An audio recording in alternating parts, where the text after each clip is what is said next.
एकादशी व्रत पारण की कथा। जय श्री कृष्णा। राधे राधे मेरी प्यारी बहनों, भाइयों और सखियों, आप सभी का यह दिन मंगलमय और शुभकारी हो। आज का यह पावन दिन एकादशी का व्रत भक्ति और श्रद्धा से पूर्ण होकर अपने चरम पर पहुंचा है। व्रत का प्रत्येक क्षण हमें भीतर से निर्मल करता है और प्रभु श्रीहरि की कृपा से जीवन में सुख, शांति, आनंद और दिव्यता का संचार करता है। अब जब पारण की शुभ बेला आई है, तो आइए हम सब मिलकर एक परिवार की भांति श्रद्धा, प्रेम और प्रसन्नचित्त मन से इस पारण को संपन्न करें। जैसे परिवार के संग बैठकर भोजन करना मन को तृप्ति और आत्मा को सुकून देता है, वैसे ही आज भक्त परिवार होकर हम प्रभु के नाम का पावन प्रसाद ग्रहण करेंगे। हर एक ग्रास में हमें भगवान विष्णु का आशीर्वाद मिलेगा और जीवन में दिव्यता, मंगलमयता और सुख शांति का प्रसार होगा। तो मेरी प्यारी सखियों, आइए हम सब मिलकर प्रभु श्रीहरि के पावन नाम का स्मरण करें और बड़ी श्रद्धा और आनंदमय मन से उनकी कथा का दिव्य रसपान करें। और अब आइए हम सुनते हैं एकादशी व्रत पारण की पावन कथा। आज का दिन बड़ा ही शुभ और मंगलकारी है। एकादशी के व्रत के पारण के दिन तुलसी माता और लक्ष्मी माता की कथाओं को सुनने से ही व्रत पूर्ण माना जाता है और भक्तों की समस्त मनोकामनाएं भी पूर्ण होती हैं।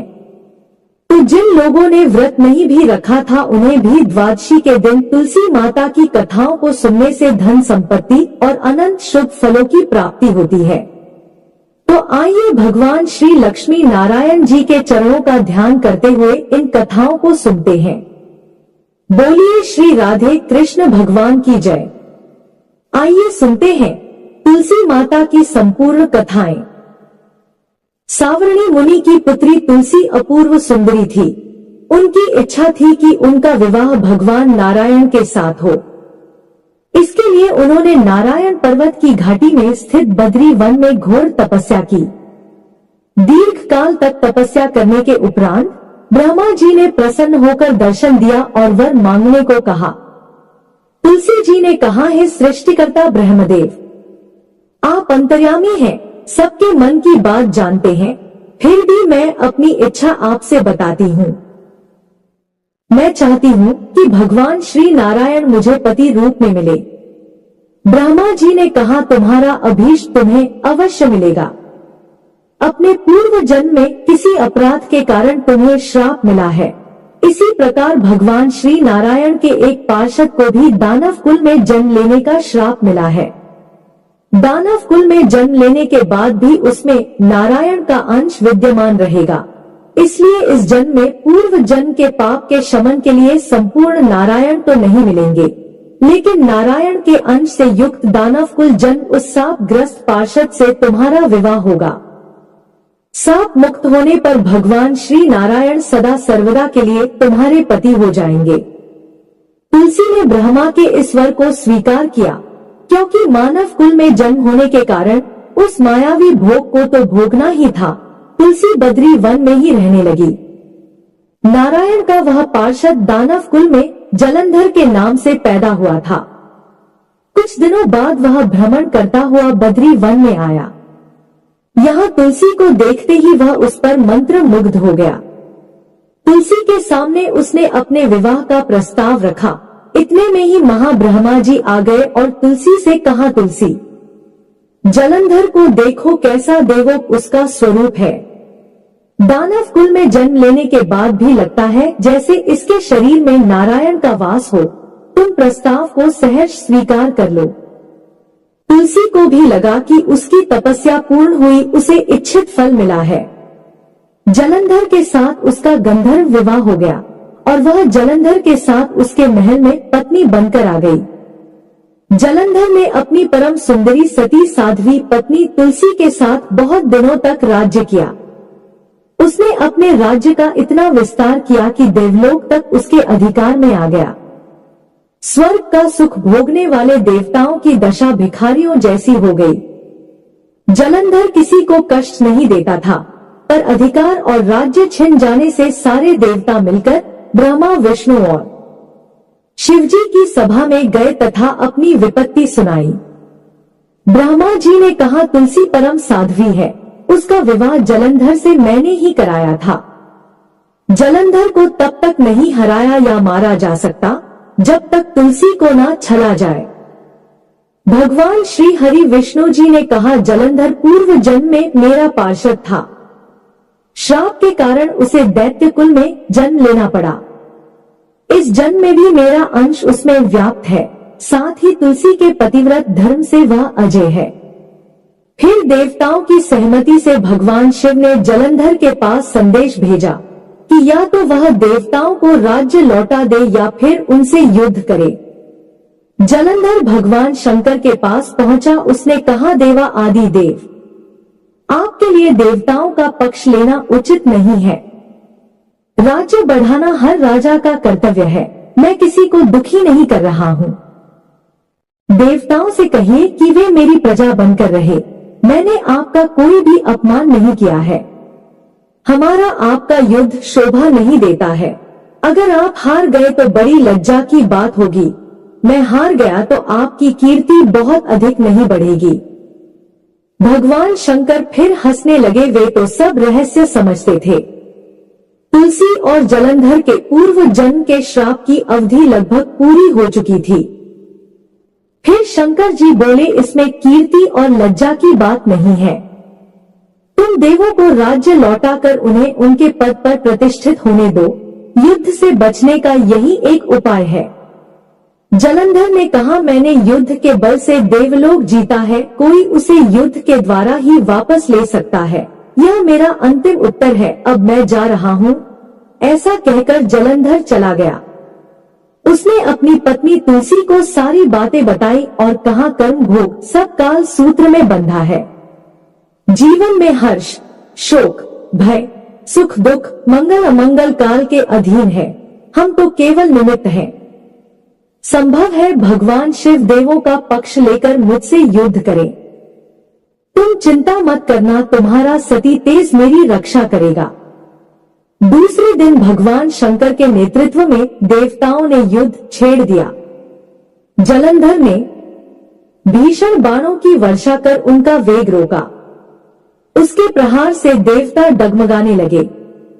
उसने दानवी शक्ति का प्रयोग कर मायावी युद्ध आरंभ किया। युद्ध स्थल पर वह किसी को भी दिखाई नहीं देता था, पर उसके अस्त्र शस्त्र प्रहार कर देवों को घायल कर रहे थे। देवगण अपने अस्त्र चलाएं तो किस पर चलाएं? क्योंकि कोई शत्रु सामने था ही नहीं। कई दिनों तक इस तरह भयंकर युद्ध चला और जलंधर पराजित नहीं हुआ। तब शिव जी ने विष्णु से कहा, विष्णु कुछ तो उपाय करो, अन्यथा मेरा तो सारा यश मिट्टी में मिल जाएगा।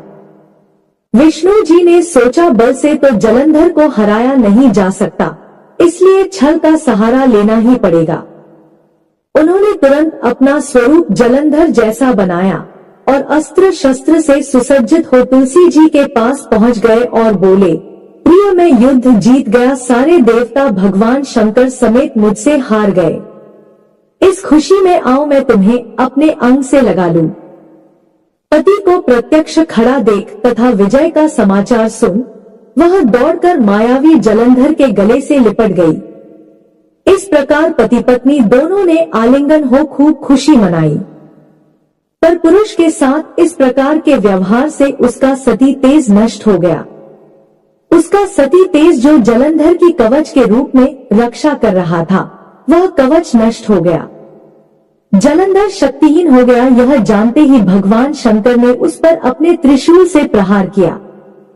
त्रिशूल के लगते ही जलंधर जलकर भस्म हो गया। जलंधर के मरने को जानकर भगवान विष्णु अपने असली रूप में आ गए। सामने अपने पति जलंधर के स्थान पर भगवान विष्णु को खड़ा देख तुलसी बहुत विस्मित हुई। उसको पता लग गया कि स्वयं नारायण ने उसके साथ छल किया है।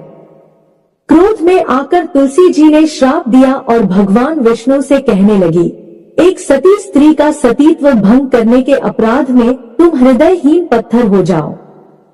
विष्णु जी ने तुलसी के श्राप को शिरोधार्य कर कहा, हे देवी, तुम्हारे तथा जलंधर के कल्याण के लिए मुझे ऐसा करना पड़ा। तुम दोनों को श्राप मुक्त करना था।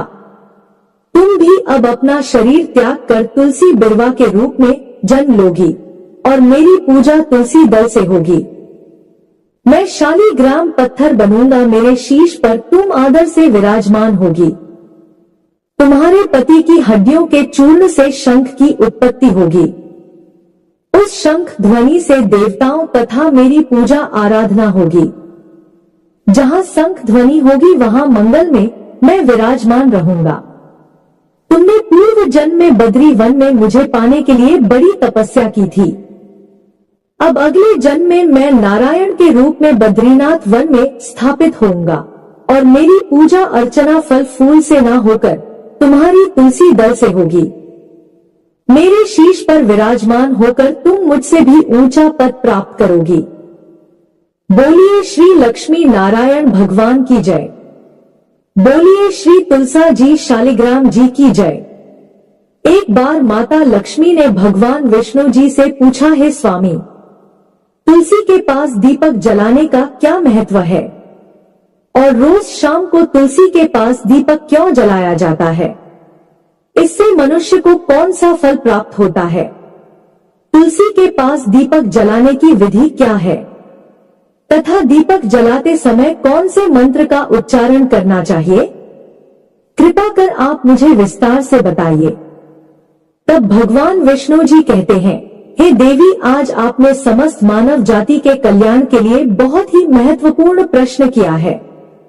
आपके इस प्रश्न का उत्तर देने से पूर्व मैं आपको एक प्राचीन कथा सुनाता हूँ, जिससे आपको सभी प्रश्नों के उत्तर मिल जाएंगे।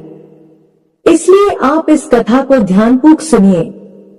इस कथा को ध्यान से पूरा सुनने मात्र से ही मनुष्य को 100 वर्षों तक तुलसी के पास दीपक जलाने का पुण्य फल प्राप्त होता है। फिर माता लक्ष्मी कहती हैं, हे स्वामी, मैं इस कथा को सुनने के लिए उत्सुक हूँ। कृपया आप इस कथा को सुनाना प्रारंभ कीजिए। तब भगवान विष्णु माता लक्ष्मी को वह कथा सुनाने लगते हैं और कहते हैं कि हे देवी, पूर्वकाल की बात है। दक्षिण दिशा में तुंगभद्रा नाम की एक बहुत बड़ी नदी है। इस नदी के किनारे पर हरिहरपुर नाम का एक अत्यंत सुंदर नगर बसा हुआ था। उसी नगर में काशी नाम के एक ब्राह्मण निवास करते थे। वे अत्यंत गुणवान, चरित्रवान, धर्म कार्य करने वाले तथा वेदों के मार्ग पर चलने वाले थे। उन्होंने समस्त शास्त्रों का अध्ययन किया था। उस ब्राह्मण की एक पत्नी थी जिसे लोग दुराचारिणी कहकर पुकारते थे, क्योंकि उसके कर्म ही उसके नाम के अनुसार थे। वह सदैव ही अपने पति को अपमानित करती थी और वह अपने पति के लिए कुवाच्य कहती थी। इतना ही नहीं, वह अपने पति को भयंकर दुख देती थी। पति के लिए कभी भोजन नहीं बनाती थी। उसने अपने पति के साथ कभी शयन नहीं किया, कभी उसके साथ प्रेम से व्यवहार नहीं किया। पति के मित्र या परिवार के लोग घर पर आते तो वह स्त्री उनको अपमानित करके भगा दिया करती थी और स्वयं काम भाव से उन्मत्त होकर निरंतर अन्य व्यभिचारिणी स्त्रियों के साथ घूमा करती थी। उसका मन पति को छोड़कर पराये पुरुषों में लगा रहता था। उसने कभी अपने पति से प्रेम से बात नहीं की, किंतु पराये पुरुषों के संग बैठकर बातें किया करती थी। पराये पुरुषों को मोहित करने के लिए सज-धज कर गांव में घूमने जाया करती थी। कभी कभी वह वन में किसी वृक्ष के नीचे खड़ी होकर सुंदर पुरुषों की राह देखने लगती और किसी दुष्ट पुरुष को मोहित करके उसके संग भोग विलास किया करती थी। एक दिन वह दुराचारिणी स्त्री वन में जाकर एक वृक्ष के नीचे खड़ी हो गई। उसका चित्त काम से भरा हुआ था। वह किसी सुंदरकामी पुरुष की राह देख रही थी, किंतु बहुत समय निकलने के बाद भी उस स्थान पर कोई पुरुष नहीं आया। इसलिए वह अत्यंत दुखी हो गई और प्रियतम की खोज में इधर उधर देखने लगी। उस दिन उसका सारा परिश्रम व्यर्थ हो गया, क्योंकि उस दिन वहां से कोई राहगीर नहीं गुजरा। वहां पर खड़ी होकर वह नाना प्रकार की बातें कहकर विलाप करने लगी कि आज तो इस मार्ग में कोई भी पुरुष नहीं आया। अब मैं कैसे अपने काम वासना को शांत करूं? वह जोर जोर से विलाप करने लगी। हे देवी उसी जंगल में एक भयानक बाघ निवास करता था। उस पापनी स्त्री के आवाज को सुनकर वह जग गया जबकि वह सोया हुआ था और उछलकर उस स्त्री का भक्षण करने के लिए उसके पास आ गया। उस भयंकर बाघ को देखकर उस स्त्री के पसीने छूटने लगे और वह भय से थर थर कांपने लगी।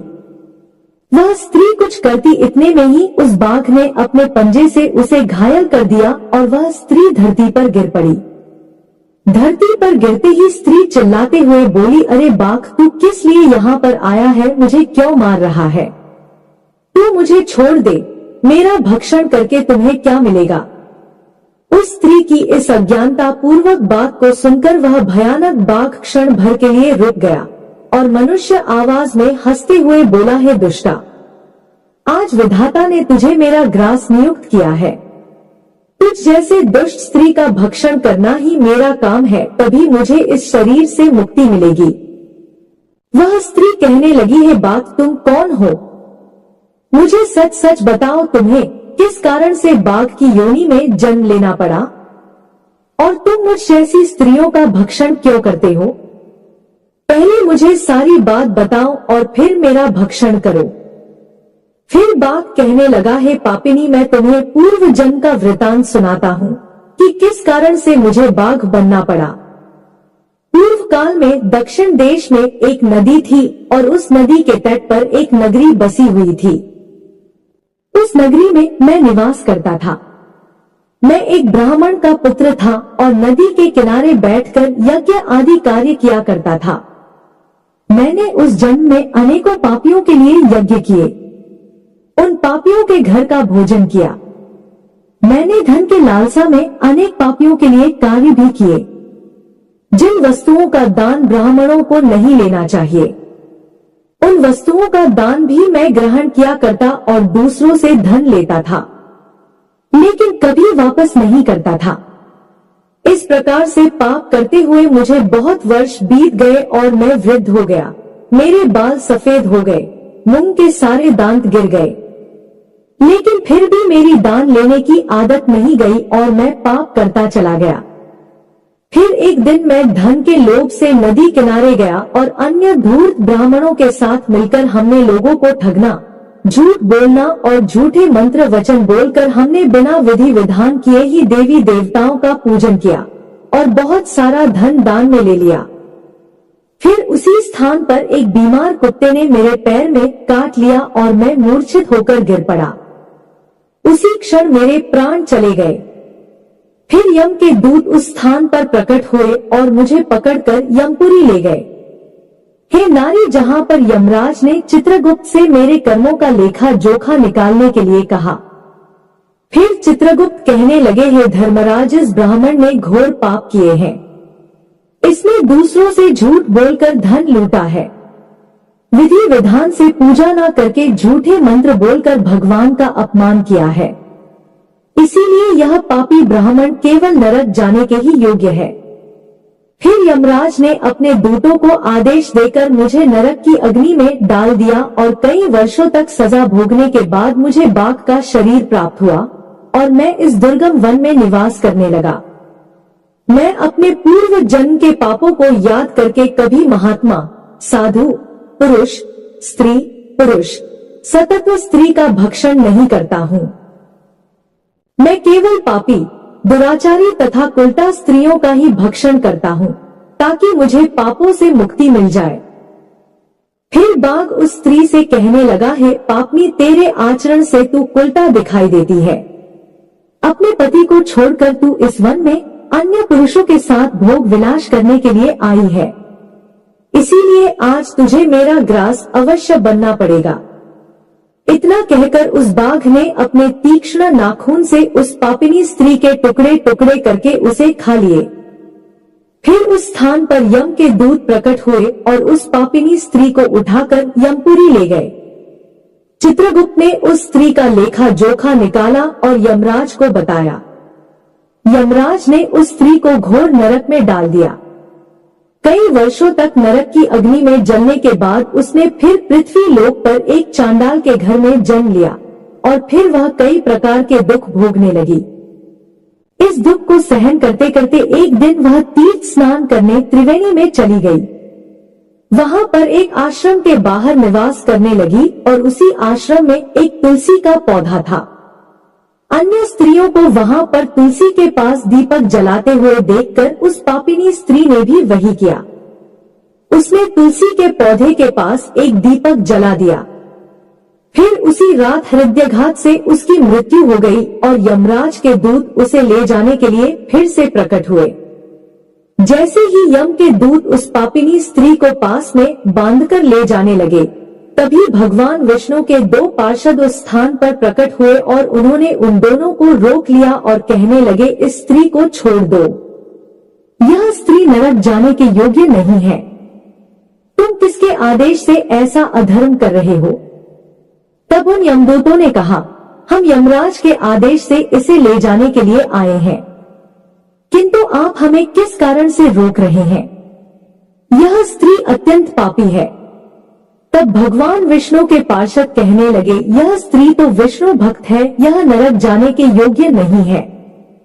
इसने संध्या के समय तुलसी के पास दीपक जलाया है, इसी कारण से इसके समस्त पाप नष्ट हो गए हैं। इसीलिए अब यह नरक जाने के योग्य नहीं है, यह स्वर्ग जाने की अधिकारी बन चुकी है।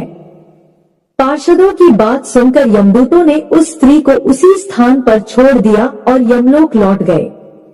वहां जाकर उन्होंने यमराज को सारा वृतांत सुना दिया। फिर भगवान विष्णु के पार्षद उस स्त्री को दिव्य विमान में बैठाकर स्वर्ग लोक ले गए। भगवान विष्णु कहते हैं, हे देवी, इस प्रकार से तुलसी के पास केवल दीपक जलाने मात्र से ही मनुष्य के सभी पाप नष्ट हो जाते हैं। जो स्त्री नित्य शाम को तुलसी के पास दीपक जलाती है, वह सौभाग्यशाली बनती है। उसके पूर्व जन्मों के सभी पाप और ताप नष्ट हो जाते हैं, उसे सुख समृद्धि की प्राप्ति होती है। भगवान विष्णु कहते हैं, हे देवी, हजारों अमृत के घड़ों से नहलाने पर भी श्री हरि विष्णु को उतनी तृप्ति नहीं होती जितनी मनुष्यों के द्वारा तुलसी का एक पत्ता चढ़ाने से प्राप्त होती है। 1000 गौ दान से मानव जो फल प्राप्त करता है, वही फल तुलसी पत्र के दान से प्राप्त कर लेता है। जो मृत्यु के समय अपने मुख में तुलसी पत्र का जल पाता है, वह संपूर्ण पापों से मुक्त होकर भगवान श्री हरि विष्णु के धाम जाता है। हिंदू धर्म में तुलसी के पौधे का महत्व सबसे अधिक है, क्योंकि इनकी सबसे पहले पूजा भगवान विष्णु जी ने ही की थी। भगवान विष्णु आगे माता देवी लक्ष्मी से कहते हैं, जिस प्रकार आपसे बैकुंठ को ऐश्वर्य प्राप्त होता है, उसी प्रकार से बैकुंठ में तुलसी के कारण ही पवित्रता प्राप्त है। पृथ्वी लोक पर जिस स्थान पर तुलसी का पौधा होता है, उस स्थान पर कभी बुराई का वास नहीं होता।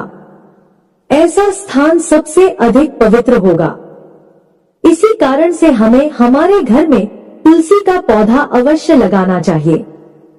इस प्रकार से भगवान विष्णु ने तुलसी के पास दिया जलाने का महत्व बताया।